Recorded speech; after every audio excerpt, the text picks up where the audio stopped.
I saw that Marsau went live yesterday, and he's sitting over there gloating and everything about some of the notoriety that he's gained because of the fight that happened on Love and Marriage Huntsville over the weekend. Even though it was kind of embarrassing, I wanted to be very clear. However, in the moment that I acted, I was acting to protect the situation, protect my brother from further harm. And what I will tell you is I wanted to really protect Dr. Adara Collins' work because Martell was going to slap the teeth out of his mouth. Maurice Scott recently faced a significant legal setback in court. Hey y'all, grab your snacks because the tea is piping hot today. You are not going to believe what just popped off on the set of Love and Marriage Huntsville.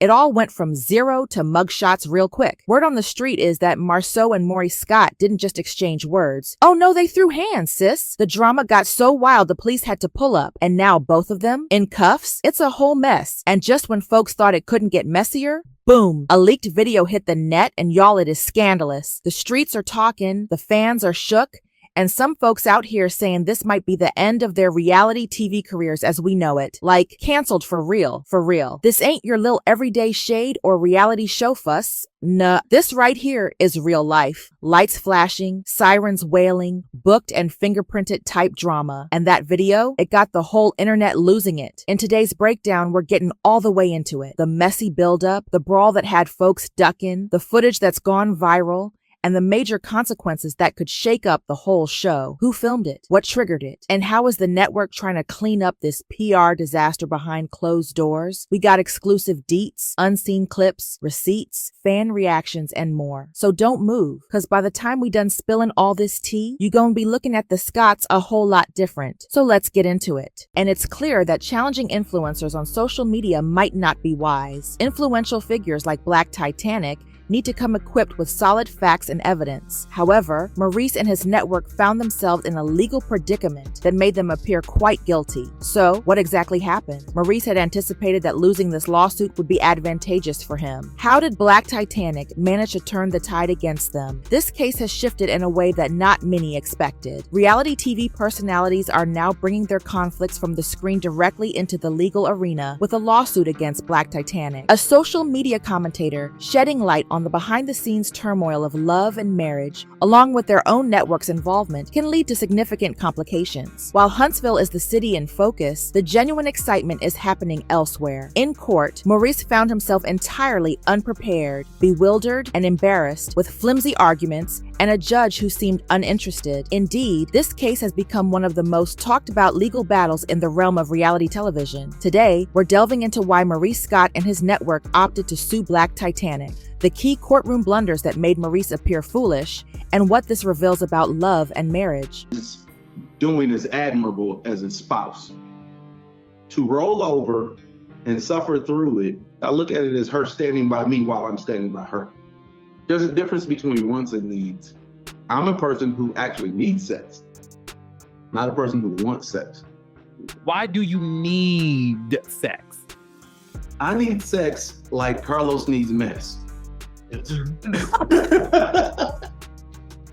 Trust me, by the end of this video, you'll see why this situation could rank among the biggest blunders of Maurice Scott. So, grab your popcorn because things are about to heat up. Let's dive in right from the start. To understand what drove Maurice Scott and O Network to showcase Black Titanic, we need to begin at dawn. Black Titanic, a social media analyst and blogger, has been quite vocal about the off-screen drama surrounding love and marriage in Huntsville. She's puzzled by how Lamb has managed to build a substantial following by dissecting the show's cast, highlighting their differences, and, most importantly, uncovering details that many believe the network and Lamb's stars prefer to keep hidden from the public. The situation escalated as Maurice Scott became not just upset about online gossip. Sources indicate that both she and the O Network thought Black Titanic was disseminating misleading information, tarnishing reputations, and possibly even overstepping legal boundaries by using copyrighted material from the show. If you're a follower of Love and Marriage Huntsville, you're already aware of Maurice's history filled with of controversies, from questionable business practices to loyalty issues in his marriage to Kimmy. So, when a blogger like Black Titanic began digging up old evidence and connecting the dots, it's no surprise that both Maurice and the network were displeased. But it didn't stop there. Reports suggest that Black Titanic's content was gaining significant traction, thereby affecting public perception of the show's stars. As the platform backing the show, the network likely viewed this as a threat to their brand. Particularly because Black Titanic's assertions were creating negative publicity, people began to challenge the truthfulness of Maurice's business ventures, reputation, and even his actual performances. What was the outcome of this? Maurice Scott was unprepared for the legal struggle she was about to face, and thus things soon took a turn for the worse. Even though they pursued the legal route to sue Black Titanic in an effort to silence her, to compel her to cease using their content, or to shut down her social media accounts, their situation deteriorated. Maurice Scott and OW, the network, truly believed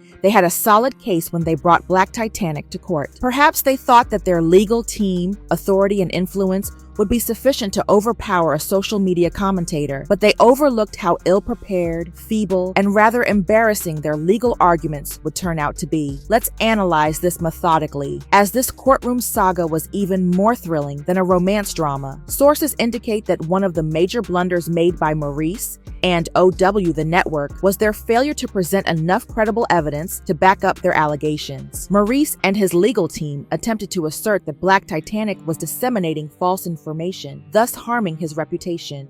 However, the judge promptly challenged them, inquiring for specific examples of statements made by Black Titanic that could be proven unequivocally false and defamatory. This critical lack of robust evidence was something Maurice and his legal team struggled to address. The truth is, they had little to support their claims. Defamation cases require more than merely stating, "She's talking about me and ruining my reputation." Many of Black Titanic's comments regarding real incidents, receipts, and statements made by Maurice on television were grounded in truth. It was essential to demonstrate that her claims were false. She highlighted Maurice's dubious business practices. Was she fabricating information or merely reiterating facts that had already been reported? When she referenced his previous comments about his marriage, was she inventing something new or simply interpreting his words? The lack of substantial evidence suggested that this lawsuit was built on shaky foundations. Additionally, attempting to silence a commentator backfired. Maurice and Owen significantly underestimated the impact of fair use laws and free speech in today's digital landscape, especially when utilizing publicly accessible network information. Bloggers and commentators have the right to scrutinize and challenge public figures and reality TV personalities. By asserting they were using copyrighted material from the show, they likely believed they could silence Black Titanic. However, fair use regulations safeguard editorial expression, critique, and news reporting. Black Titanic was wholly entitled to employ brief clips under fair use or to discuss events from the show if she chose to do so. When the legal team attempted to push this argument, the judge promptly interrupted, reminding them that opinions and critiques are not unlawful. In reality, the lawsuit only garnered more attention for Black Titanic, attracting greater support and engagement than it stifled. It was an utter failure, completely counter to the outcome Maurice and his team had hoped to achieve. Finally, the court was not receptive to their claims. This is where things became truly uncomfortable. Several reports indicate that Maurice had difficulty articulating the basis of his lawsuit during the court session. Occasionally, his statements contradicted each other, frustrating the judge. The courtroom was filled with an uneasy silence. At one point, the judge even pressed Maurice and his attorneys on the rationale behind their belief that Black Titanic's content was genuinely causing harm. From there, things took a turn as Maurice and the network struggled to present a solid case in real time. 4 representatives from Black Titanic entered the scene, ready to fight back fiercely. Black Titanic was determined not to yield. Instead of Maurice Scott and the network effectively presenting their arguments, Black arrived in court armed with evidence, self-assurance, and a robust defense. Although her legal team primarily defended her, they significantly shifted the momentum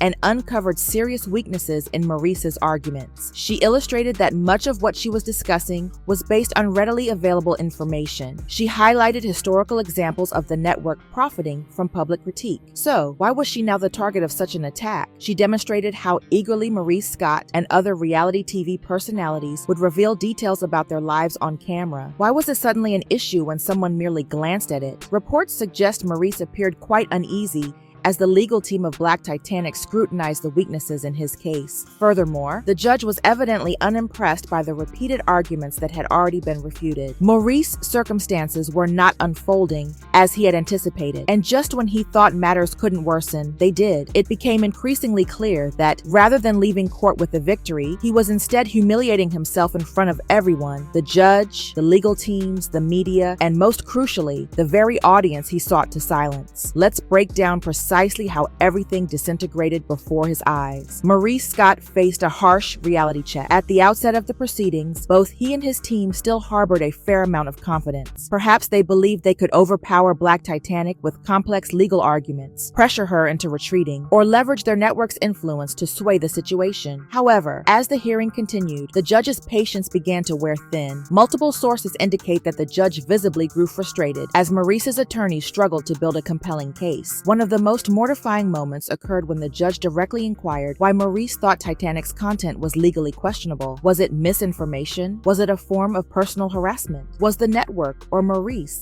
facing financial difficulties? Stammering, Maurice struggled to articulate a clear response, prompting the judge to lean in, breathe deeply, and call out the weak foundation of the case. Witnesses assert that the judge explicitly told Maurice's legal team they were wasting the court's time with arguments that unraveled upon legal scrutiny. Let's take a moment to consider this. For a judge to directly challenge you in court, your case must be in dire straits. But it gets much worse for Maurice. The crew of Black Titanic struck back with two major blows, highlighting the hypocrisy as Maurice attempted to defend himself. The team's comeback was robust. They showcased how Maurice and his network's image had been entirely exposed. They pointed out that bloggers covering the show, the buzz on social media, and online comments had previously benefited the network. Bloggers, YouTubers, and social media commentators helped sustain the narratives of love and marriage. Historically, the Huntsville show had always enjoyed free promotion from bloggers and influencers until recently. So why did they suddenly want to silence Black Titanic? The defense argued that Maurice and O were more interested in controlling the narrative than in addressing any defamation. In other words, they disliked criticism and sought legal action to suppress voices they couldn't control. This case wasn't just about the individuals involved, it also captivated the public and the judge. Then came the final nail in the coffin.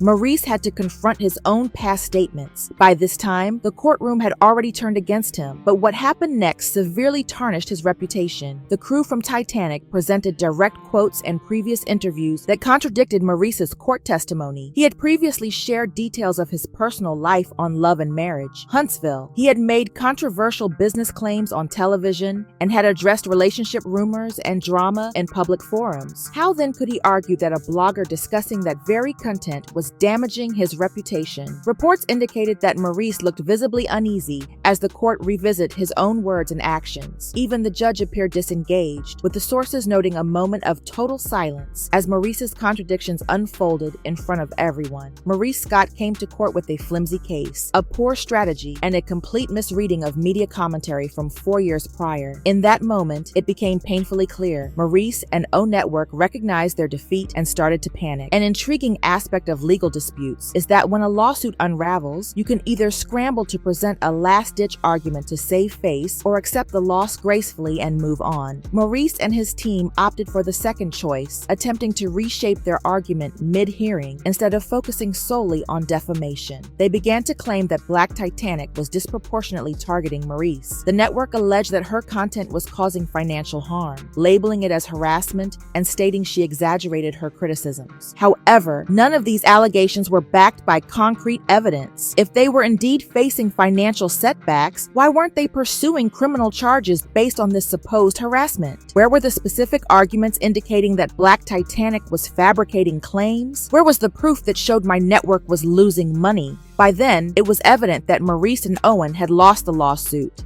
and they could do nothing to prevent it from collapsing before their eyes. Maurice Scott faced a significant defeat in the final ruling, despite their last-minute attempt to shift their arguments. When the judge finally issued her decision, Maurice Scott and his network experienced a complete disaster. The notable takeaways from the ruling were that Black Titanic was exonerated, the lawsuit was dismissed due to a lack of evidence, and Maurice and Owen were criticized for initiating a weak, unfounded case. Ultimately, Maurice Scott suffered a humiliating defeat, but this This lawsuit only bolstered Black Titanic's power, making her more prominent than ever, which was not even the worst part. This lawsuit failed to silence her. Upon her victory and Maurice's post-court humiliation, her name trended widely. She attracted thousands of new fans. As for Maurice, well, his reputation took a hit. More people began to engage with Black Titanic as a blogger. Supporters of Huntsville started to question his motives. On social media, the mishandling of his case became a source of parody. Even some of his own fans